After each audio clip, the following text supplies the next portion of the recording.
Cosa Vostra.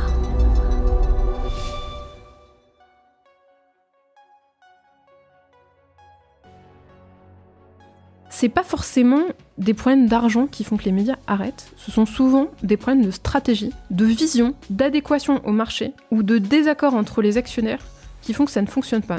Et ce qu'on a pu voir aussi, et c'était aussi pour ça l'une des raisons qui nous ont incité à lancer la formation au management et à la gestion d'une entreprise de presse, c'est que tu as un rapport émotionnel aussi à leurs médias qui les amène à prendre parfois de mauvaises décisions pour leur titre, à trop s'engager, à pas réussir à prendre du recul et à continuer même si économiquement ils devraient arrêter.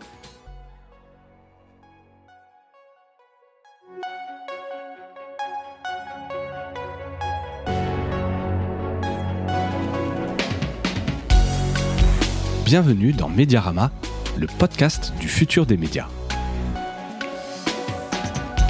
Je suis François Desfossés et chaque semaine, je rencontre des entrepreneurs, des têtes penseuses et des experts de la galaxie média. Ce podcast est proposé par Cosa Vostra, agence de conseil tech et créative. Retrouvez-nous sur cosavostra.com.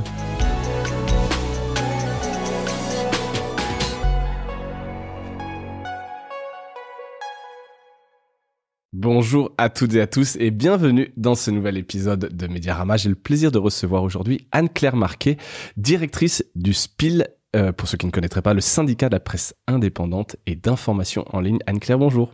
Bonjour François, merci à toi de me recevoir. Eh ben écoute, je t'en prie, merci à toi d'avoir accepté l'invitation, de venir un peu parler du SPIL et de J'aime l'info, j'ai noté, parce que c'est un des projets importants aussi dont on parlera dans le financement des médias. Alors le SPIL, on en avait un peu déjà parlé à ce micro avec Jean-Christophe Boulanger, l'ancien président du SPIL, hein, je sais plus pendant combien de temps, mais enfin... 6 ans. Ouais, voilà, c'est ça. Donc un peu emblématique du SPIL qui a bien porté cette organisation. Mais maintenant que tu vas nous expliquer un petit peu comment ça se passe vraiment dans le détail. Le SPIL, le nouveau bureau aussi. Alors je dis nouveau, mais il date d'il y a 3 ans. Il a 3 ans ouais, et ça. On aura bientôt un nouveau bureau, donc avec quelques nouvelles arrivées c'est top. Au sein du bureau du SPIL. Je ne sais pas si tu pourras nous dire ça, mais alors voilà, le SPIL, donc ce syndicat de la presse indépendante, ça représente pas moins de 270 éditeurs de presse indépendants depuis 2020. C'est le dernier chiffre que j'ai, il est toujours juste ? Il est à peu près juste, oui. Bon. Est-ce que tu peux nous dire quelles sont les actions concrètes du SPIL ? Si jamais j'étais un éditeur, je viens de voir, et en me demandant c'est quoi le SPIL, à quoi ça sert ? Qu'est-ce que vous faites ? C'est quoi vos actions ? On a 2 actions principales. D'abord, une activité d'information, de conseil auprès des éditeurs sur tous les aspects qui concernent la gestion de leurs médias, donc que ce soit la réponse à leurs questions juridiques, sur l'accès aux aides publiques, sur la convention collective, sur le droit d'auteur, le droit à l'image.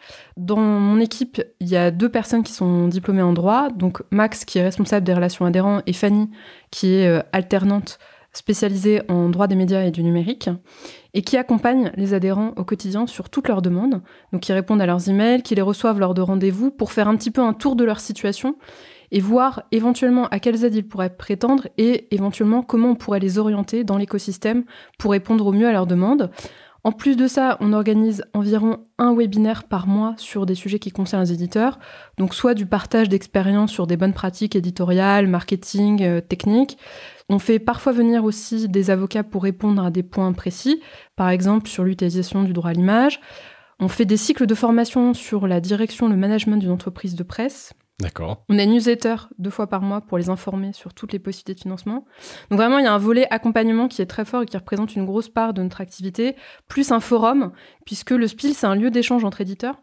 Nombre d'éditeurs indépendants, et tu dois toi-même le voir dans ton activité, se sont souvent isolés et sont contents de parler à d'autres, de partager leur expérience, de se sentir moins seuls. Entre pairs, quoi. Entre pairs, absolument. Et on organise même maintenant un nouveau format des cafés des managers, qui sont des moments de rencontre qu'on organise à peu près 1 fois par trimestre, en tout cas on essaie, pour que les éditeurs de presse puissent échanger en toute confidentialité sur leurs difficultés et s'aider les uns les autres, vraiment en mode co-développement. Ouais. Et en format petit-déj pour répondre à leurs questions. Donc chacun est libre d'envoyer ses questions et les uns et les autres s'aident pour résoudre le ou les problèmes rencontrés. Donc ça, c'est vraiment une part importante de notre activité, plus l'aspect événementiel. donc la journée de la presse indépendante qu'on organise chaque année. Qui a lieu quand, je te pose la question. Alors, normalement, on l'a fait plutôt en fin d'année. Mais cette année, on reviendra dessus un petit peu après, si tu veux. Ouais, bien sûr. Mais on organise notre anniversaire, nos 15 ans. Donc, cette année, on fait une grosse journée pour Ça va être fêter une journée l'anniversaire. Voilà. Absolument. Et après les 15 ans de Mediapart, j'en parle comme ça parce que c'est notamment un des gros, peut-être le plus gros adhérent. Absolument. Et l'autre aspect de notre activité qui est aussi de plus en plus important, c'est le plaidoyer. Ouais. Donc à Paris et maintenant à Bruxelles, puisque le SPIL a rejoint une fédération européenne qui s'appelle News Media Europe pour partager son expérience et échanger avec d'autres fédérations nationales d'éditeurs de presse.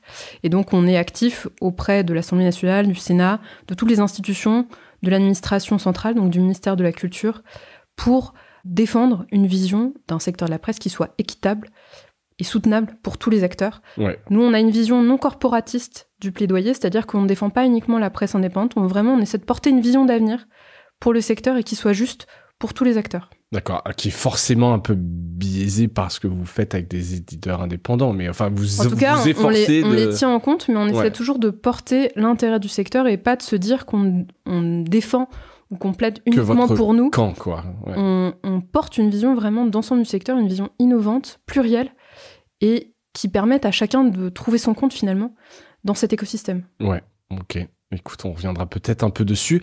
Qui peut adhérer au SPIL ? Est-ce qu'il y a un portrait robot de l'éditeur aussi indépendant aujourd'hui ? C'est quoi les critères ? Alors, on l'a dit, indépendant, presse indépendante. C'est quoi les critères pour être considéré comme un média indépendant ? Alors, je pense qu'il y a plein de définitions de l'indépendance. Nous, on a la nôtre, qu'on développe et qui est clairement définie dans nos statuts. Pour nous, l'indépendance, c'est principalement le contrôle capitalistique de l'entreprise de presse, qui doit être détenue en majorité par une structure opérant dans le secteur des médias. Ok. Autre point qui est essentiel pour nous, c'est l'application de la convention collective des journalistes lorsqu'on a des journalistes. Donc, pas employer les journalistes comme rédacteurs ou comme auto-entrepreneurs. Il faut être à la convention collective des journalistes. Absolument. En tout cas, pour ces journalistes. Ça, c'est un point qui est vraiment important pour nous, puisque le SPIL est un syndicat représentatif, reconnu par le ministère du Travail. À ce titre, on négocie la convention collective des journalistes. D'accord, vous êtes consulté quand il y a des modifications. Absolument. Tu parlais de plaidoyer notamment. Absolument, ça rentre tout à fait dans ce cadre-là. Et le dernier aspect, c'est un aspect déontologique. On est attentif, par exemple, à des éléments comme la séparation entre les contenus publicitaires et rédactionnels qui doivent être clairement identifiés, l'existence de mentions légales, etc. Ok, qui sont de toute façon un peu des critères qu'on retrouve aussi à la CPPAP. Donc le premier, le plus important, si tu peux le rappeler, il faut que la structure qui contrôle le média soit une entreprise de presse. Absolument, ou qui opère en tout cas dans le secteur des médias. Mais qui elle-même peut avoir à son capital un milliardaire ? En tout cas, il faut que la personne qui contrôle, on examine aussi les éventuels conflits d'intérêts des personnes qui détiennent la structure pour nous assurer que vraiment l'entreprise de presse soit contrôlée par un acteur des médias. D'accord. Et alors, je vais pas te cuisiner là-dessus, hein, mais c'est bien parce que c'est un peu le cœur de votre sujet.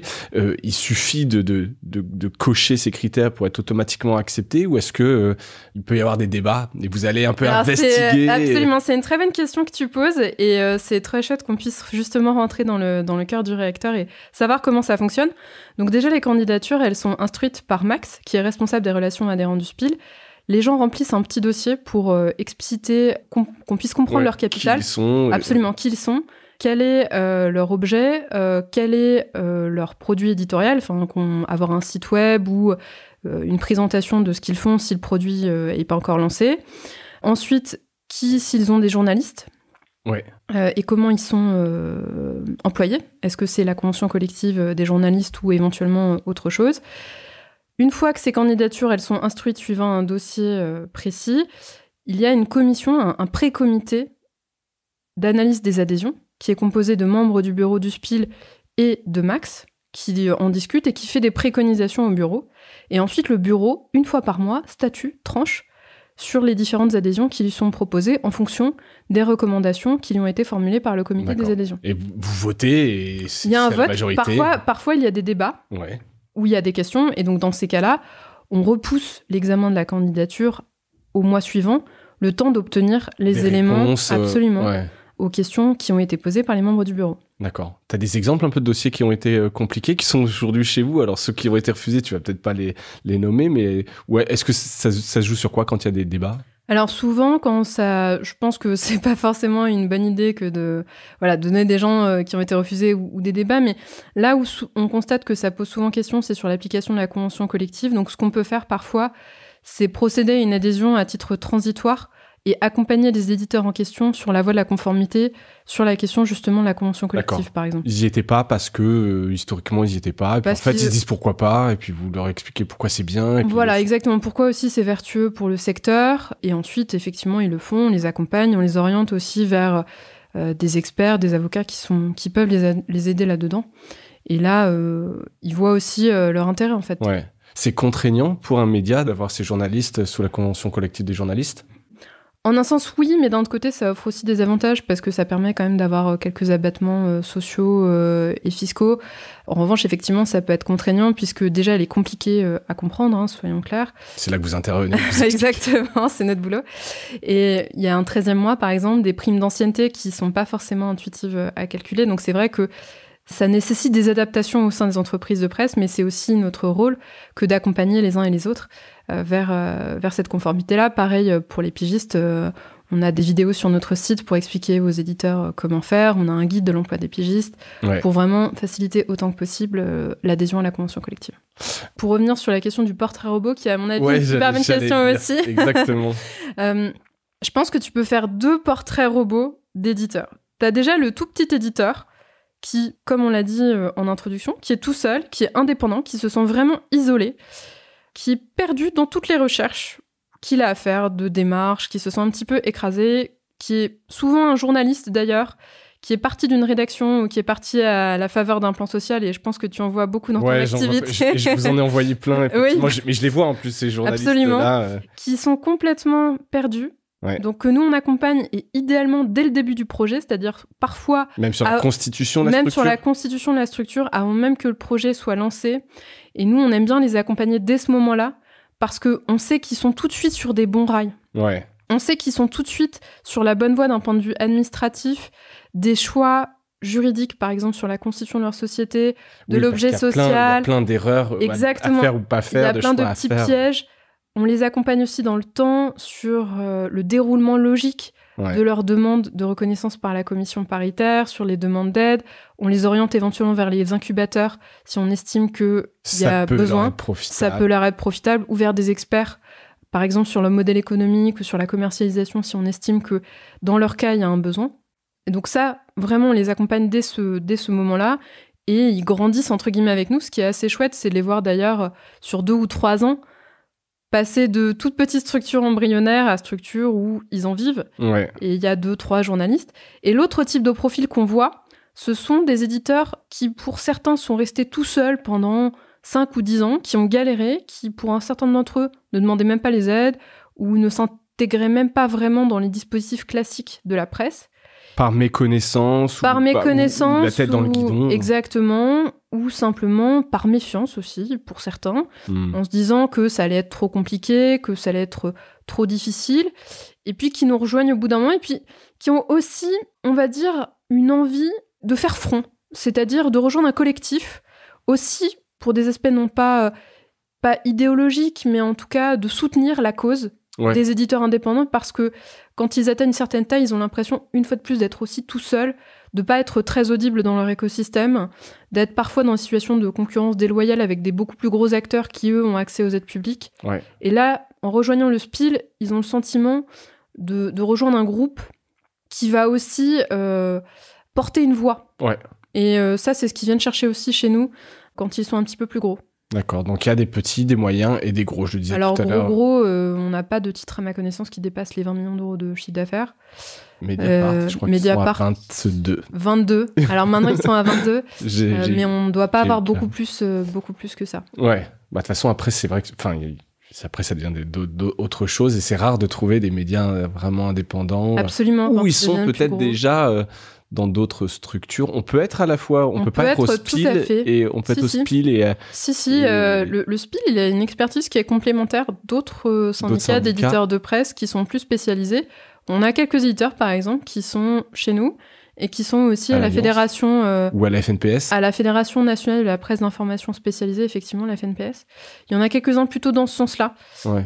Ou avec le SEPM, qui a une expertise vraiment magazine, que nous, on n'a pas forcément. Mais nous, on a une expertise numérique et un réseau dans le numérique, et avec des acteurs parfois pas toujours très rentables, mais qui ont des idées complètement nouvelles d'un point de vue éditorial et qui sont très rafraîchissantes pour des acteurs vraiment constitués depuis longtemps, qui cherchent aussi à insuffler quelque chose de nouveau chez eux. Je pose la question, mais c'est que pour les pure players, le Spiel, parce qu'en fait, on parle vraiment d'information en ligne, mais aujourd'hui, je peux venir même si j'ai une publication imprimée? Tout à fait. Depuis 2018, le Spiel s'est ouvert aux publications imprimées, puisque le Spiel œuvre pour la neutralité des supports des aides publiques. Donc à ce titre, il n'y a pas de justification pour que nous, on interdise aux éditeurs de presse imprimés de nous rejoindre. Et ce qui est assez intéressant aujourd'hui, c'est que depuis 2018, maintenant, on a 25% d'éditeurs de presse imprimés qui sont chez nous. Et pareil, qui bénéficient de l'expertise des éditeurs numériques. Ouais, il faut avoir un site web. Ça, c'est quand même un peu le seul... Alors, il faut avoir un site web. Pardon, je dis ça, mais peut-être j'ai tort. Ça, c'est aussi une excellente question. Maintenant, on accueille des gens de manière transitoire lorsqu'ils sont par exemple influenceurs, et qu'ils ont vocation à avoir une certaine indépendance des plateformes et créer leur site web.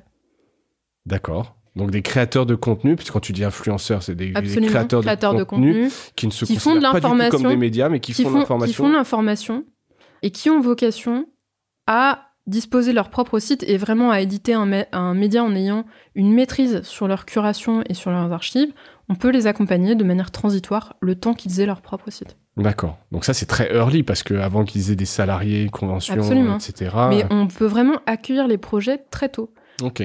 Même... Ça, c'est bien. C'est un appel au moins que tu passes. Tout à fait. Si les gens écoutent cet épisode, ont envie de se lancer, et donc plutôt de rester, pas forcément s'adosser à un industriel ou à un mécène, mais rester indépendant, ils peuvent venir vous voir de manière totalement gratuite pour avoir des conseils sur... Alors, l'adhésion, même Alors, je parle avant même, tu vois. Avant c'est-à-dire, même. vous posez les bonnes questions et que vous leur montriez un peu la voie, etc. Exactement. Ça, vous faites ce premier entretien. Exactement. Ça, on le fait très volontiers avec de nombreuses personnes, de leur donner quelques éléments. Ouais. Mon équipe, on le fait vraiment de manière très régulière.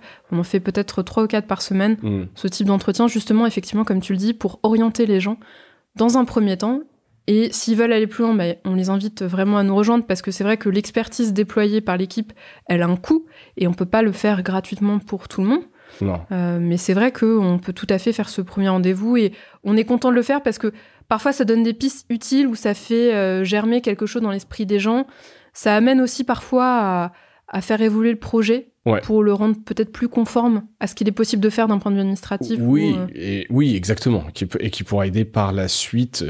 Et donc après, évidemment, quand on devient adhérent, il y a une cotisation. Absolument, qui dépend du chiffre d'affaires. Ouais, c'est un tableau qui est public d'ailleurs. Qui est public, absolument. Voilà, c'est sur notre site.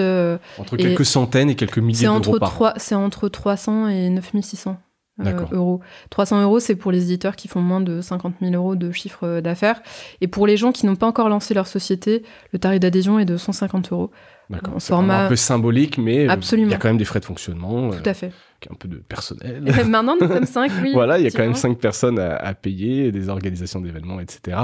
Voilà, mais c'est quand même relativement accessible, en l'occurrence. Je pense que si on pense en termes de rapport coût-bénéfice... T'as l'impression que c'est un bon plan. Je pense que c'est un bon plan, ne serait-ce que par l'accès au réseau, au forum, et quand l'accès plus facilité, on va dire... En tout cas, le niveau d'information qui est apporté, ça fait, je pense, économiser aussi pas mal de frais d'avocat ou... de conseils par ailleurs. Et ça coûte cher. Ça coûte très très cher. Juste la dernière question par rapport au support. Tu l'as dit que vous étiez donc relativement neutre maintenant en termes de support. Je pose encore une question très très précise. Une newsletter peut adhérer au Spiel. Tout à fait, on en a plein. Il y en a plein. Il y en a plein et c'est un format qui se développe. Ce qu'on voit sur un certain nombre de newsletters qu'on accueille, c'est que dans un certain nombre de cas, c'est entre guillemets juste une newsletter et ensuite ça se développe en site ou avec... c'est un média en fait. C'est un média qui se développe avec de nouveaux services, voire d'autres newsletters, d'autres verticales. Donc c'est tout à fait possible pour nous d'accueillir des newsletters. Top. Voilà, donc agnostique en termes de support. Très important, ça. Très important. Ouais, non, mais c'est vrai que j'étais un peu resté sur le côté très pure player, etc. C'est vrai qu'on a un peu, qui était un peu le point de départ. Mais donc on avait vraiment cette image-là, mais c'est plus du tout le cas. On a vraiment vocation à accueillir une large variété de supports, même des gens qui sont beaucoup en podcast ou en vidéo. On essaie vraiment de les accompagner autant que possible.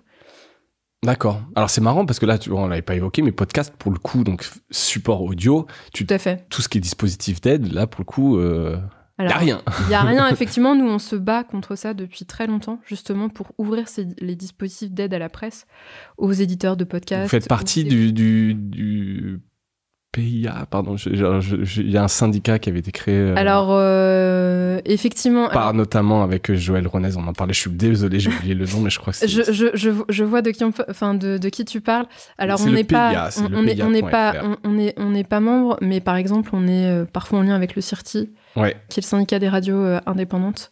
Typiquement, donc vous militez, alors militer le terme est peut-être pas bon, mais en tout cas, on le pousse auprès du ministère de la Culture dès qu'on a l'occasion, auprès des parlementaires dès qu'on le peut. On l'a poussé lors des États généraux de l'information. Enfin, c'est vraiment un sujet qu'on pousse depuis un moment. Et après, il y a aussi des moyens pour certains éditeurs, par exemple, de développer des contenus un peu écrits justement pour bénéficier des aides. Ouais. Il y a des manières de faire. Absolument, il y a des manières de faire dans les clous. Pour rentrer dans les clous, et ça, nous, on est habitués à accompagner les éditeurs vers ça. Très bien. Est-ce que tu peux me faire alors la question un peu vague, mais le bilan de la presse en ligne indépendante en France en termes de fréquentation, est-ce que c'est une presse qui se porte bien, qui se développe? On parle beaucoup de concentration dans le marché des médias en France. Alors, pour te faire un bilan, moi sur la fréquentation, j'ai pas forcément beaucoup de chiffres parce que c'est un petit peu éclaté. Ouais. Tous les éditeurs en plus ne mesurent pas l'audience de la même manière, tous ne sont pas à la CPM, donc si tu veux, c'est un peu compliqué d'avoir des éléments sur la fréquentation. Moi, ce que je peux te dire de là d'où j'en suis de mon poste d'observation, entre guillemets, c'est qu'on a vu, notamment en 2023, quand même pas mal de défaillances de médias indépendants, soyons clairs, de notre côté. Et moi, je suis pas pessimiste pour autant, parce qu'effectivement, c'est pas parce que il y a concentration qu'il faut être non plus ultra inquiet. On va dire que ce sont les plus faibles qui s'arrêtent parce que le marché de toute façon est très compliqué pour tout le monde. T'as la concurrence des plateformes, la pub qui baisse, l'inflation, l'abonnement c'est très compliqué. Ouais. Donc il y a aussi des éléments de contexte économique qui font que c'est compliqué, et encore plus quand t'es un tout petit acteur fragile pour lequel, par exemple, l'accès aux aides est un petit peu plus compliqué, ou t'as pas forcément la compétence pour monétiser ton média, tu sais pas comment aller chercher de l'abonnement, aller chercher de la contribution volontaire, t'as pas forcément assez d'audience pour générer du revenu publicitaire, donc t'as quand même des acteurs pour lesquels c'était un peu plus compliqué. Après, ce qu'on constate aussi, c'est que, et on le voit encore plus cette année, tu vois aussi certains acteurs qui se développent bien, en fait. Enfin, nous, on a, ne serait-ce que cette année, un certain nombre d'éditeurs, par exemple, qui ont doublé leur cotisation, ou fortement augmenté leur cotisation, ce qui prouve que, on va pas dire que le marché est simple en ce moment, parce que c'est pas vrai, mais en tout cas, on voit quand même que c'est pas une baisse généralisée. Voilà. Et certains s'en sortent. Et ça serait intéressant, je sais pas si tu as, mais d'essayer de comprendre pourquoi. Alors justement, ça c'est un point qu'on avait développé dans notre rapport d'activité l'année dernière, ce qu'on avait pu voir, parce que en 2022, on avait identifié 23 éditeurs de presse du SPI qui avaient arrêté leur activité. Et on trouvait que c'était énorme. Ouais, après, c'est quasiment 10%. Absolument. Après, on avait beaucoup de gens qui nous avaient rejoints, etc. Donc, il y a toujours du mouvement dans ce secteur-là. Il y a des gens qui s'arrêtent et il y a constamment des médias qui se recréent. Et ce qu'on avait identifié finalement, c'était pas forcément, donc c'était sur un échantillon qui n'est pas représentatif, je pense, du secteur, mais en tout cas, mon équipe avait mené une enquête qualitative sur pourquoi les éditeurs avaient arrêté. Ils avaient appelé les éditeurs qui avaient arrêté et ils avaient obtenu, je crois, 15 ou une bonne quinzaine de réponses. Et ce qui apparaissait, c'est que c'est pas forcément des problèmes d'argent qui font que les médias arrêtent. Ce sont souvent des problèmes de stratégie, de vision, d'adéquation au marché, ou de désaccord entre les actionnaires qui font que ça ne fonctionne pas. Mais je pense que tu dois avoir aussi des éléments à ce sujet, des constats qui sont similaires. Oui, bien sûr, c'est des fautes de stratégie. Et ça rejoint un peu, et là ça porte de l'eau aussi à ton moulin, mais on parlait de ces journalistes qui se lancent dans le média et en fait sans forcément avoir les bonnes bases et qui sont soit un peu idéalistes ou qui aiment bien le boulot de journaliste mais qui derrière réalisent pas la charge de travail que ça va être et que ça dégoûte aussi quelque part. Donc si on n'a pas une stratégie un peu claire, et tu l'as dit, hein, des fois ils pensent avoir des bonnes idées mais c'est des fausses bonnes idées et c'est trop niche. Ils n'ont pas forcément de vision économique, ils sont pas forcément accompagnés, ils n'osent pas forcément demander de l'aide. Et ce qu'on a pu voir aussi, et c'était aussi pour ça une des raisons qui nous ont incité à lancer la formation au management et à la gestion d'une entreprise de presse, c'est que tu as un rapport émotionnel aussi à leurs médias qui les amène à prendre parfois de mauvaises décisions pour leur titre, à trop s'engager, à pas réussir à prendre du recul et à continuer même si économiquement ils devraient arrêter. Ouais, c'est clair. Alors que des fois, c'est aussi un courage de... Absolument, que de dire on arrête parce que ça marche pas ou on fait autrement parce que là, vraiment, il n'y a pas de market fit, quoi. Ouais, donc ça, c'est bien ces formations, effectivement. Je pense que c'est vraiment utile, c'est bien de le rappeler. Et donc, voilà, c'est pas forcément que des problèmes d'argent, tu l'as dit, mais derrière, voilà, ça peut être... De stratégie, de vision, de conception du marché. Nous, on reçoit beaucoup d'éditeurs, par exemple, qui, lorsqu'ils lancent leur projet, ne font pas d'études de marché ou alors font des études de marché littéralement au doigt mouillé sur des proches. Sur un échantillon de 3 proches. Exactement, et c'est pas suffisant. Et encore plus dans un marché qui est compliqué, qui est très concurrentiel et où les gens sont pas forcément très enclins à payer l'info, quoi. Ouais. Et en termes de lancement de médias, forcément, t'en vois autant, moins. Il y a eu quand même une grosse vague, j'ai l'impression, tu sais, quand il y a eu toute cette vague de subventions d'incubateurs. Oui. Voilà, donc il y a eu une espèce d'énorme concurrence des incubateurs et donc forcément des aides à un moment donné, c'était à qui on aurait, donc ça a peut-être aussi aidé les gens ou inciter des gens à se lancer. Est-ce qu'il y en a autant de projets qui se lancent? Est-ce qu'il y en a moins? Comment tu vois un peu l'évolution? Moi, je suis arrivée au SPIL il y a bientôt 3 ans et demi et je constate qu'effectivement, il y a moins de projets qu'avant qui se lancent. Même, moi, je siège en comité d'attribution des bourses d'émergence. Ouais. Et je me rappelle, l'une des premières, je crois que c'était la première année où j'avais siégé, une fois on s'était retrouvés, alors à l'époque il y avait 1 ou 2 comités par an, ce qui n'était pas énorme, mais une fois on avait dû examiner 65 dossiers en une après-midi. Aujourd'hui, on traite peut-être 80, je pense que c'est à peu près de l'ordre de 70 ou 80 dossiers par an, je pense. À l'année, quoi. À l'année, oui. Ouais, donc il y en a quand même beaucoup moins. Je pense qu'il y en a beaucoup moins, oui. Après, je sais, c'est dur de dire est-ce que c'est bien ou pas bien. Moi, je me souviens avoir vu beaucoup de ces projets. J'étais proche d'un incubateur, etc. Mais beaucoup, c'était des gens qui ont juste une idée, mais un peu farfelue et qui se lancent.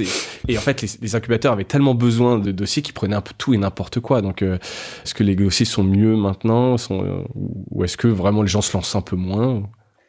Je sais pas si on peut dire que les dossiers sont mieux parce que quand ils sont accompagnés, que ce soit par un incubateur ou même par nous, on voit que les dossiers sont beaucoup plus qualitatifs parce qu'ils ont beaucoup plus de vision. Après, il y a toujours des gens qui se lancent sans être accompagnés en se disant que... Je sais pas d'ailleurs pourquoi les gens ne cherchent pas forcément l'accompagnement, ne cherchent pas à avoir ne serait-ce qu'un regard extérieur sur leur dossier, sur leur projet. Mais on reçoit quand même à chaque session 5 ou 6 dossiers, je pense, qui sont vraiment très médiocres. Il n'y a pas d'autre terme. Avec 0 business plan, avec un projet éditorial qui finalement... tient à la route. Qui tient à peine la route ou simplement qui ne se distingue pas de ce qui existe déjà. Ouais. C'est ça aussi l'enjeu, c'est comment tu produis une offre éditoriale qui va se distinguer dans un monde où tu es en concurrence aussi avec les réseaux sociaux, où tu as par exemple plein d'acteurs de l'info générale. C'est vraiment tirer son épingle du jeu, être découvrable, entre guillemets, et être attirant pour le lecteur dans un contexte où les gens sont absolument pas tout seuls quand ils lancent leur projet. Absolument. C'est terrible, tout le monde se bat pour ça. Donc émerger aujourd'hui, si effectivement on n'a pas une proposition de valeur très précise et un angle un peu différenciant, c'est chaud. Et différenciant et puis simplement attirant. Enfin, tu peux avoir l'angle différenciant. Moi, j'ai vu des projets très différenciants. Mais c'était tellement différenciant que ça n'intéressait personne. Oui, donc il y a aussi c'est ce que je disais, les trucs un peu trop niches, c'est vrai que c'est compliqué, quoi. Non, c'est clair, mais voilà, c'était un peu avoir ton regard pour être vraiment une bonne observatrice là-dessus, de est-ce qu'il y a besoin est-ce qu'il y a plus ou pas de dossiers. Donc un peu plus de gens qui arrêtent, un peu moins de projets qui se lancent quand même, malgré tout. En tout cas, c'est ma perception. Ouais. Alors, on l'a rapidement évoqué en introduction, un autre des chevaux de bataille. Alors, je dis toi parce que je pense quand même que c'est un projet que tu portes pas mal au SPIL, c'est cette initiative appelée J'aime l'info. Donc, c'est une en dehors du SPIL, hein, c'est une autre association. Tout à fait, c'est une association une autre entité juridique. Pour le pluralisme de l'information et à la fois qui se traduit par un widget qu'on place sur son site pour soutenir la presse indépendante. Est-ce que tu peux nous en dire un petit peu plus ? Tout à fait. Alors c'est vrai que je porte pas mal J'aime l'info depuis que je suis arrivée au SPIL. Donc J'aime l'info, comme tu l'as dit, c'est une association qui soutient le pluralisme de l'information et qui permet à des éditeurs de presse d'ouvrir des collectes qui peuvent permettre aux donateurs de bénéficier d'une défiscalisation du don sous condition. Ça veut dire que seuls les éditeurs reconnus IPG, donc d'information politique et générale, ou 39 bis A, qui est une catégorie d'IPG. Une partie de la production serait considérée IPG. Hein. Voilà, comme étant d'information politique et générale par la CPPAP, donc qui est une commission paritaire, donc composée à la fois de représentants de l'administration, du ministère de la Culture et des organisations professionnelles représentatives, dont le SPIL. Dont vous, bien sûr. Absolument. Et donc, seuls ces éditeurs-là, qui sont reconnus par la commission paritaire, peuvent bénéficier de la déduction fiscale. D'accord. Mais on peut utiliser les services de J'aime l'info si on n'est pas tout à fait, mais dans ce cas, c'est juste qu'il n'y aura pas de déduction. C'est juste qu'il n'y aura pas de déduction. Jouer sur cet argument-là. C'est juste qu'il n'y aura pas de déduction fiscale et dans ce cas, nous, on est un service de financement participatif comme un autre. Ouais. Et J'aime l'info, ce qu'on constate, il y a un vrai engouement du public et des éditeurs pour cette solution, puisque entre 2020 et 2023, donc on est en train de finir les comptes 2023, tripler le montant de collecte. Quand je suis arrivée en 2020, on collectait 1,8 million d'euros sur J'aime l'info. Aujourd'hui, 2023, on va être entre 5,6 millions et 5,8 millions d'euros de collecte au profit d'une petite centaine d'éditeurs et auprès de 90 000 donateurs cette année. Donc c'est quand même vraiment pas rien. Ouais, il y a un peu de flux quand même. C'est pas juste trois fans de presse qui soutiennent leur... Tout à fait. Donc le développement de J'aime l'info, il est lié à la fois au fait que les éditeurs soient de plus en plus capables et de plus en plus doués justement pour mobiliser leur communauté. Audience. Tout à fait. Mais aussi parce que J'aime l'info a opéré des changements techniques non négligeables depuis 3 ans, avec la refonte totale de son outil de collecte de dons, qui nous permet de proposer justement un widget qui est parfaitement intégrable, complètement personnalisable pour les éditeurs, et qui est beaucoup plus esthétique et beaucoup plus attrayant, qui offre une expérience du don pour les donateurs assez proche finalement presque d'un achat en ligne, puisque les gens font leurs dons et reçoivent leur reçu fiscal automatiquement par email. Donc ils n'ont pas à attendre, ce n'est pas une expérience un peu frustrante où on doit relancer les gens. Ouais, parce qu'en fait c'est un peu ça le secret. Hein. Il y a le message qu'on fait passer, mais aussi l'expérience utilisateur quand on fait le don. Si t'as un blocage, t'as un truc qui est un peu chiant ou t'as un formulaire trop long, etc., t'as juste envie de dire bon ouais, je verrai ça plus tard. Tout est sur une seule page, donc les gens ne quittent pas la page. Donc l'idée c'est vraiment de proposer une expérience de don qui soit la plus fluide possible, et ça marche. On constate même, en tout cas selon mes hypothèses, un rajeunissement de l'audience, puisque le montant moyen du don a baissé.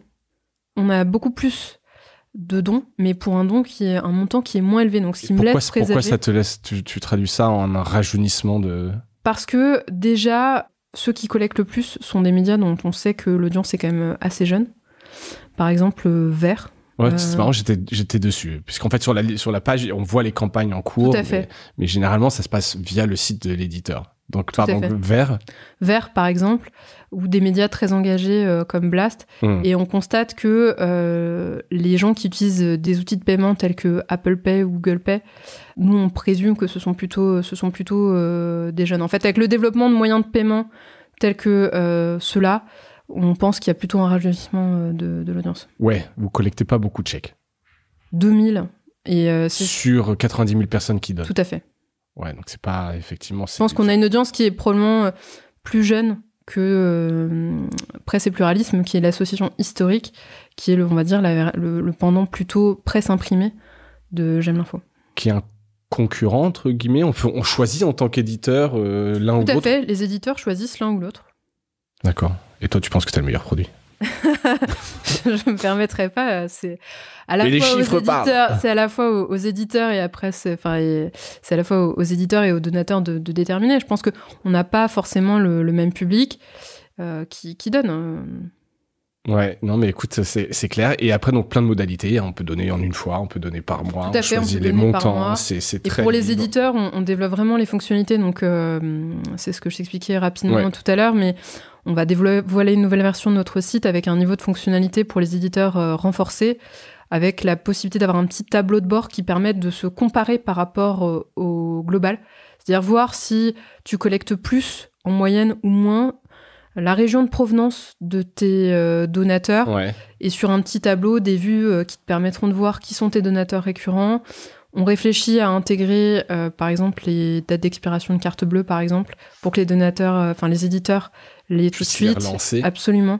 Ils Vraiment, ont accès aux données, pardon, je pose la question de manière ils ont naïve. accès aux données en l'état. Toutes les données. Toutes les données, mais là, on va vraiment renforcer l'expérience. Les éditeurs pourront connecter directement leur CRM à notre outil de collecte de données. D'accord, pour pouvoir les avoir dans leur propre base, pouvoir interagir avec eux. Plutôt que de passer constamment par des fichiers Excel, là, tu pourras connecter directement ton outil à toi à notre outil à nous. Ça, c'est pas mal. Ça, c'est pas mal. Ça, c'est pas mal. C'est des points d'accès à pays individualisés. Et on peut faire des prélèvements. Je pose la question parce que tu parlais justement des dates d'expiration. Et en fait, comme chez Causa, on bosse quand même beaucoup dans le e-commerce, dans ces sujets-là. On sait que c'est un peu l'enfer. Les cartes bleues qui expirent, c'est toujours le moment où tu vas perdre du monde. Donc, le prélèvement étant le Graal un peu. Le prélèvement, on peut le mettre en place avec J'aime l'info aussi. Et pareil, sur le don récurrent, on voit qu'il y a un beau développement de ça, puisque je crois que on a à peu près, je crois que c'est 3 ou 4 000 donateurs récurrents. Rien que sur 2024, et je crois que l'année dernière, 2023, on en avait à peu près plus du double. D'accord, donc ça en progression aussi. C'est en progression aussi. Ouais. C'est top, ça, effectivement. Et c'est quelque chose qui est complémentaire à l'abonnement. Vous, en fait, vous poussez les éditeurs en disant, mettez-le, faites une campagne un peu de soutien, etc. Alors, mais vous pouvez proposer de l'abonnement par ailleurs. Ça ne vient pas remplacer la prise d'abonnement d'un éditeur. Tout à fait.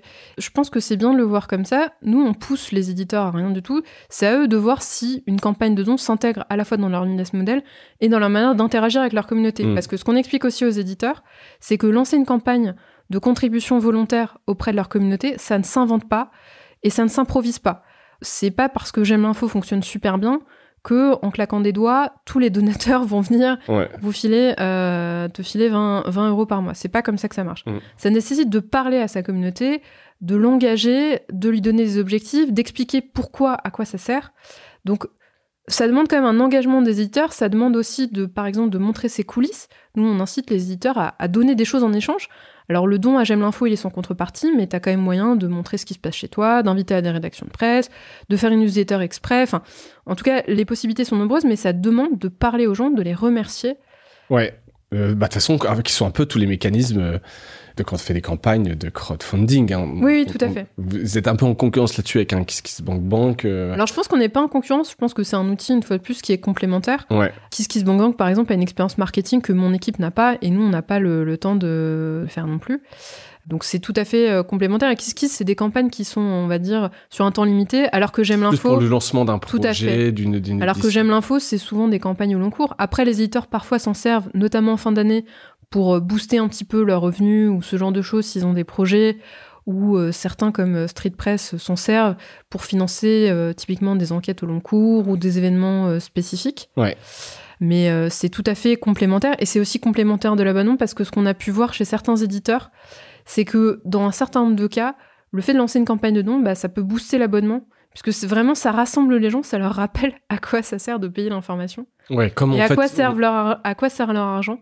C'est un moment de mobilisation qui a un effet qui peut avoir un effet vertueux sur l'abonnement et qui va pas nécessairement court-circuiter les dynamiques d'abonnement. Et les éditeurs sont à l'aise tous avec ça, avec ce truc, où il y en a qui te disent on a l'impression de faire la manche, de demander du soutien, etc. Ou c'est passé maintenant dans les mœurs de J'ai l'impression le côté que ça passe dans les mœurs. Et je pense que c'est pas non plus pour tout le monde. C'est-à-dire qu'il y a des éditeurs qui n'en ont pas envie, qui n'ont pas envie de se lancer dans cette démarche-là, et c'est pas grave.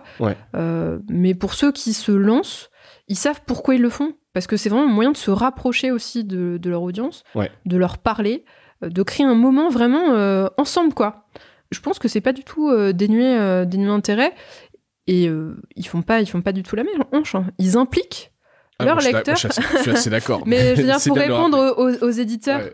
qui trouveraient que cette démarche, elle est un petit peu, pas honteuse, mais en tout cas, où c'est un petit peu réclamer des sous, mendier ou quoi que ce soit, je pense que c'est pas du tout ça. C'est vraiment l'histoire de créer un moment Même avec au son contraire, audience, on participe. de mobilisation. Il y a un côté très citoyen dans le fait de donner un média pour rendre, par exemple, l'information accessible à tous. Donc, c'est pas du tout mendier, c'est vraiment, je pense, un projet du média pour créer quelque chose avec ses lecteurs, par ses lecteurs. Très clair. J'ai pas posé la question. Combien ça coûte ? J'aime l'info. J'aime l'info. Alors, on a un système de commission qui varie selon les moyens de paiement. Sinon, l'accès à J'aime l'info en tant que tel est gratuit. D'accord. Donc, vous prenez une commission de fonctionnement. On prend des commissions de fonctionnement et nos prestataires techniques en prennent aussi. Donc, Travaille pas pro bono ? Malheureusement, non. Mais pourtant, on a des frais qui sont réduits parce que J'aime l'info est une ONG. D'accord. Donc, en gros, au total, on est à peu près sur ce qu'on appelle les paiements plateformes. Donc, Apple Pay, Google Pay, PayPal, prélèvement SEPA, carte bancaire française et internationale, on est à peu près sur environ 6% de frais de commission. Sur ce qu'on appelle le don hors plateforme, donc le virement direct sur le compte de J'aime l'info et sur les chèques, là, on est plutôt quasiment entre 8 et 10% en fonction du montant du chèque. D'accord. Parce que on est obligé de... Alors, on sous-traite les chèques, enfin le traitement des chèques, puisque tout doit être saisi à la main dans notre système informatique. Pas toi, les chèques qui les rentrent. Alors je l'ai fait au tout début, mais j'ai rapidement sous-traité cette activité parce que... C'est pas rentable. Alors c'est pas rentable pour nous, parce que le fait de mettre des cadres là-dessus, sur cette tâche-là, ça nous coûte beaucoup plus cher que de... Ouais, que de le sous-traiter. Et puis en fait, c'est plus sécurisé de le faire faire des gens dont c'est le métier, parce que moi je peux faire des erreurs, eux ils ont des process et ils font ça bien. Ouais, c'est leur métier. Absolument, c'est leur métier, c'est un vrai métier, on se rend pas compte, mais c'est un... Non, c'est vrai que j'ai jamais pensé, mais effectivement, quand ils ont tout un tas de process sécurisés pour la saisie, etc. Ça sécurise aussi les éditeurs qu'on passe par ce biais-là, et pas que les chèques restent à notre bureau le temps qu'on ait le temps de les saisir, quoi. Là, il y a un coursier qui vient, c'est déposé à la banque et c'est traité de manière complètement sécurisée. Bon, top. Et là, juste la dernière question là-dessus, la majorité, ça me paraît évident, mais je le rappelle, des dons, des soutiens viennent du widget sur le site de l'éditeur où le message est passé, et non pas du site J'aime l'info où les gens iraient et choisiraient leur campagne pour donner. J'imagine que ça, c'est très marginal, cet usage-là. Absolument, cet usage-là est très... pas de com qui est fait sur J'aime l'info. Non, parce que l'objectif, c'est que J'aime l'info, ce soit un outil au service des éditeurs. Ouais. Et c'est pour ça que la marque J'aime l'info, le J'aime l'info, n'apparaît quasiment pas sur les campagnes. Ouais. On est quasiment invisible, on apparaît sur le reçu fiscal, et c'est nous qui adressons le reçu fiscal. Mais sinon, l'idée, c'est vraiment que les éditeurs s'approprient complètement l'outil. Et sinon, s'il y a trop d'intervenants, ça crée la confusion dans l'esprit des donateurs et ça casse un peu la confiance. Donc c'est très bien que nous, on n'apparaisse pas et qu'on fasse pas de pub. C'est aux éditeurs aussi de se saisir de l'outil, quoi. Très clair. Il paraît que je dis souvent très clair. mais en même temps, quand ça laisse... Ça ponctue le podcast. Exactement. On va parler un peu d'IA, parce que vous avez plaidé pour les petits éditeurs indépendants en ce qui concerne l'utilisation de l'IA. C'est quoi la position du SPIL sur l'utilisation de l'IA générative, notamment chez les éditeurs ? C'est un sujet que vous portez ? Alors, nous, sur l'utilisation, en tout cas, chez les éditeurs, on n'a pas fait de recommandations pour l'instant.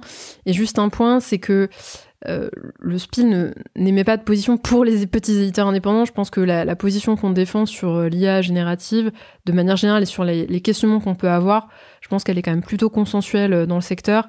Il y a une vraie inquiétude de la part de tous les éditeurs, et pas uniquement chez les petits éditeurs indépendants, sur des aspects de droit d'auteur, par exemple le pillage des contenus par des crawlers d'IA générative, pour nourrir des IA génératives. Il y a des questionnements aussi sur les distorsions de marché éventuelles. Par exemple, le risque que des sites se présentant comme des sites de médias génèrent énormément de contenu de manière automatique et puissent éventuellement prétendre aux aides à la presse. Donc ça, c'est quelque chose sur lequel on a alerté les autorités, parce qu'il ne faudrait pas que des sites sans journalistes puissent accéder aux aides à la presse. Vraiment, il faut défendre la spécificité de l'information faite par des journalistes. Ouais. Donc ça, c'est un point essentiel. On a aussi une grosse inquiétude sur la prolifération de la désinformation et la responsabilité des plateformes face à ça, puisque grâce à l'IA, on peut générer de manière extrêmement simple beaucoup à la fois d'informations, mais aussi de fausses mauvaises informations ou de avec désinformations. aussi l'impact que ça peut avoir pour le public et de renforcer la défiance entre le public et les acteurs de l'information. Donc ça, c'est vraiment... Et on n'en a pas besoin. On n'a pas besoin de ça, absolument. Et le fait aussi que le public soit détourné finalement des sites d'information parce qu'il trouve la réponse directement par des moteurs de recherche, d'ailleurs des réponses qui ne sont même pas forcément toujours très exactes. Oui, avec les SGE, etc., ce risque effectivement qu'on ait la réponse plus ou moins exacte directement à une question sans avoir à citer la source ou même à renvoyer vers la source qui a permis la génération de cette réponse. Absolument, donc nous, notre demande, c'est en tout cas réfléchir à des modalités de rémunération qui soient pérennes pour tous les acteurs, parce que les acteurs de l'IA générative ont aussi intérêt à sécuriser leurs apports en données et à s'appuyer sur de la donnée qualitative. Si demain, tous ceux qui font de la donnée qualitative, entre autres les éditeurs de presse, n'ont plus les moyens de fonctionner, qui va nourrir l'IA générative? Donc c'est pour ça qu'il y a vraiment un intérêt à penser des accords pour rémunérer l'utilisation des contenus par des moteurs d'intelligence artificielle générative. Vous discutez avec les autres organisations, parce que ce sont quand même des sujets un peu brûlants en ce moment. Tout à fait, et on est régulièrement en lien avec les autres organisations professionnelles à ce sujet. On a tous été auditionnés en commun à ce sujet par le comité interministériel pour l'IA, par les différentes instances qui existent. Ce sont des éléments qu'on fait remonter aux autorités à Paris et à Bruxelles. On a fait part il y avait une consultation sur l'IA et la concurrence organisée par la Commission européenne récemment, donc on a fait part de nos propositions, de nos inquiétudes en particulier sur les risques de distorsion de marché. Donc on est très actifs sur le sujet et je pense que globalement les positions sont plutôt alignées entre les différents acteurs du secteur. C'est déjà ça. C'est quoi les autres grands projets du SPIL qu'on n'aurait pas évoqués? Les autres grands projets, on a toujours plein de choses en cours, on va dire. Je pense que l'actu la plus brûlante du moment, c'est la préparation de notre anniversaire, puisque le SPIL fête ses 15 ans. C'est 15 ans, le 7 2024, juin, absolument. Donc vous allez avancer cette journée de la presse indépendante tout à fait. Pour coïncider avec votre anniversaire? Aussi parce que pour des raisons organisationnelles, je ne vous apprends rien. Il y a les JO, donc c'est plus compliqué de le faire cet été. Ouais. Donc... je te vois sourire, mais c'est vrai que voilà. Donc on organise ça le 7 juin 2024 à la Gaîté Lyrique. Donc le matin, on aura notre assemblée générale et l'après-midi, on va organiser une après-midi un peu d'échange, de débat, de conférence pour parler du futur de la presse. Finalement, 15 ans de combat du SPIL et voilà, que nous réservent les 15 prochaines années. Donc avec une discussion à la fois sur l'IA et les informations, sur la question aussi du risque de régime illibéral et de guerre, parce que ça fait aussi partie des possibilités. On ne sait pas ce qui peut se passer dans les 15 prochaines années. La présentation aussi de quelques éditeurs du SPIL, des enjeux des éditeurs du SPIL, et une réflexion sur finalement quelles sont les propositions qu'on peut porter tous en commun dans la profession pour le futur de la presse. Donc c'est une journée qui est ouverte à tout le monde. Donc si les auditeurs du podcast on relaiera sont intéressés dans la newsletter ou dans absolument. le podcast. Donc la date est arrêtée, c'est vraiment le 7 juin à la Gaîté Lyrique. C'est vraiment le 7 juin à la Gaîté Lyrique dans le centre de Paris, qui est un très beau lieu.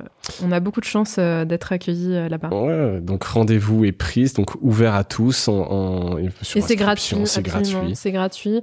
Et l'idée, c'est bien qu'on puisse en discuter aujourd'hui parce que notre enjeu, c'est aussi d'attirer un public au-delà même des éditeurs indépendants qu'on peut avoir au SPIL, parce que la question de l'indépendance et du pluralisme de l'information, elle concerne tout le monde. Elle dépasse un peu juste la taille d'une structure. Et de notre secteur en entier. C'est bien que les citoyens éventuels qui écoutent ce podcast s'intéressent aussi à ça et nous rejoignent aussi dans cette discussion, parce qu'elle les concerne clairement. En fait, le pluralisme de la presse, c'est un vrai enjeu de démocratie et ça concerne tout le monde, quoi. Donc c'est chouette que chacun puisse participer à ce genre d'événement. Et sinon, évidemment, la suite des travaux de J'aime l'info, donc déploiement du nouveau site internet avec les nouvelles fonctionnalités. Les API pour connecter son CRM. Tu disais, on va pas rentrer dans les détails techniques, mais voilà, il reste toujours de toute façon, c'est toujours vivant, tu le sais, ce genre de projet. Et l'idée, c'est de continuer à le développer aussi en fonction des besoins et des demandes des éditeurs. J'aime l'info, la nouvelle plateforme de collecte de dons, on l'a développée grâce aux éditeurs, avec le soutien des éditeurs, en remplissant autant que possible le cahier des charges qui nous avait été fourni. Et on est vraiment ouvert à continuer les développements pour avoir un outil qui corresponde toujours plus aux besoins des uns et des autres, parce que on voit à quel point c'est utile et on veut vraiment que les éditeurs s'en saisissent, le tordent dans tous les sens, le poussent et vous fassent remonter ça exactement, pour améliorer. J'aime l'info. Alors, on l'avait pas dit, mais on peut utiliser J'aime l'info même si on n'est pas adhérent du Spiel. Tout à fait. Voilà, On n'a pas besoin d'être adhérent du Spiel pour être sur J'aime l'info. On oblige à personne d'être adhérent au Spiel. Bon, donc, au moins, le message est passé. Le rendez-vous est pris pour le 7 juin également. Et voilà, j'imagine que ce sera annoncé avant, donc on pourra relayer ça et puis le lien d'inscription aussi à ce moment-là. On arrive au bout de cet épisode. C'est la dernière question que tu connais peut-être si tu écoutes Mediarama. Est-ce que tu as un truc cool à nous partager en dehors de cette journée du 7 juin qui va être très cool, je l'imagine bien, mais peut-être que tu as autre chose. Oui. Je travaille avec mon chien, donc si vous passez au Spiel, si vous venez nous voir dans nos locaux, vous aurez la chance de voir Poupou le chien, qui est mon chien. Et qui est la mascotte un peu du Spiel. Qui est un peu la mascotte non officielle du Spiel et qui apporte sa bonne humeur, sa joie de vivre à tous nos locaux, puisqu'on a la chance de partager les locaux du 1 dans le centre de Paris. Pas mal, et donc, effectivement. Et, c'est très sympa. C'est très sympa. Il n'y a pas assez d'animaux dans les bureaux. Exactement. Et vraiment, on sous-estime l'impact de cet animal qui vraiment, en plus, il est très drôle, il est très joyeux, il accueille tout le monde. Il est plein de facéties et vraiment, ça crée des sujets de conversation, ça apporte beaucoup de légèreté dans les bureaux. Donc, je suis d'accord. Donc, rappelle-moi son nom. C'est Poupou le chien. C'est Poupou le chien. Voilà, donc, qui est la mascotte du Spiel. Si vous allez au Spiel, si vous allez voir Anne-Claire, vous pourrez saluer Poupou le chien. C'est un truc cool et je t'envie de pouvoir emmener ton chien, ce que j'aimerais beaucoup faire. Mais à Bordeaux, j'ai un associé qui est allergique.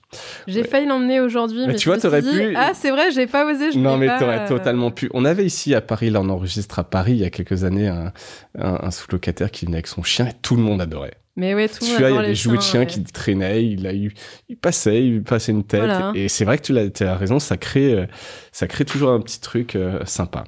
Voilà. Et alors, tiens, je vais juste en profiter pour recommander une newsletter à laquelle je suis abonné sur la vie des chiens qui s'appelle La Truffe. Ah, super. Écoute, j'irai voir alors. Ouais, c'est très rigolo. Donc, c'est Chloé Villain qui fait ça. C'est La Truffe, une newsletter hebdomadaire. Donc, c'est assez rigolo. C'est léger, évidemment, mais c'est la newsletter qui a du flair. Super, j'irai voir. Merci pour la reco. Écoute, je t'en prie. Et puis, si elle écoute, qu'elle puisse aller aussi au Spiel, puisque vous accueillez les newsletters. Merci Anne-Claire pour ton temps. Bravo pour ce travail de tous les jours qui ne s'arrête jamais. Donc, le Spiel. Et si vous avez écouté cet épisode et que voilà, vous sentez que vous avez des questions, n'hésitez pas.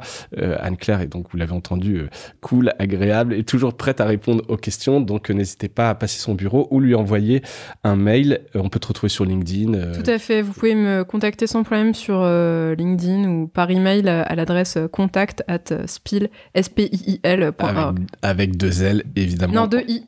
2 I, pardon, pas 2 L. spiil.org. Merci Anne-Claire. Merci François pour ton accueil. Merci à toutes et à tous d'avoir écouté cet épisode et je vous dis à bientôt. Salut.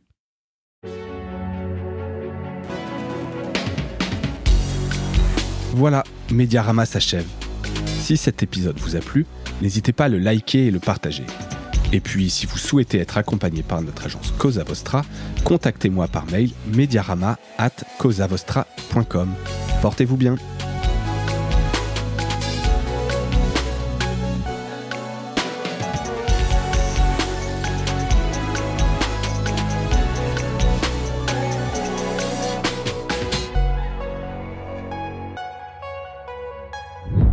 Cosa Vostra.